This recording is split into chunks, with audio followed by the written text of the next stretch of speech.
Department of labour వాళ్ళు ఒక add release చేశారు ఒక 2 days బ్యాక్. ఆ యాడ్లో ఏంటంటే H1B స్పెసిఫిక్గా ఆ add only H1B misuse and abuse మీద, అంటే అమెరికన్ ప్రజలు యాక్చువల్గా ఏమేమైతే ఊహించుకున్నారో వాటికి రివర్స్ గా H1B వచ్చేసి మన జాబులని తొక్కేస్తుంది అన్నట్టు దాంట్లో చెప్పుకొచ్చారు. ఆ వీడియోలో యాక్చువల్ గా వాళ్ళ ఫోకస్ అంతా ఏంటంటే కంపెనీస్ మిస్యూజ్ చేసినాయి. అంటే వాళ్ళు రీసెంట్ గా జోసెఫ్ ఎడ్లో ప్రెస్ మీట్ పెట్టినప్పుడు చెప్పారు కదా, ఆపరేషన్ ట్విన్స్ షీల్డ్ అనేది స్టార్ట్ అయింది, ప్రాజెక్ట్ ఫైర్ వాల్ అనేది స్టార్ట్ అయింది, ఇలా రకరకాల ఏవో కొత్త కొత్త స్కీమ్లు అన్ని తీసుకొస్తున్నారు వాళ్ళు.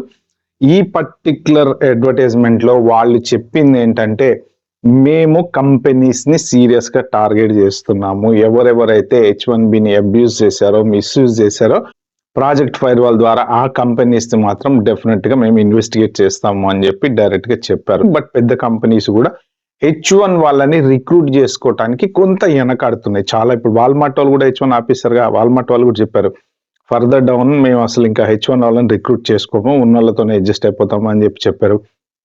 చాలా మంది కూడా H1 వాళ్ళని రిక్రూట్ చేసుకోవడానికి కొంత భయపడుతున్నారు. సో ఎందుకని ఏంటంటే మీకున్న జాబులు, ఎవరికైనా ఉన్న జాబులు జాగ్రత్తగా చూసుకోండి.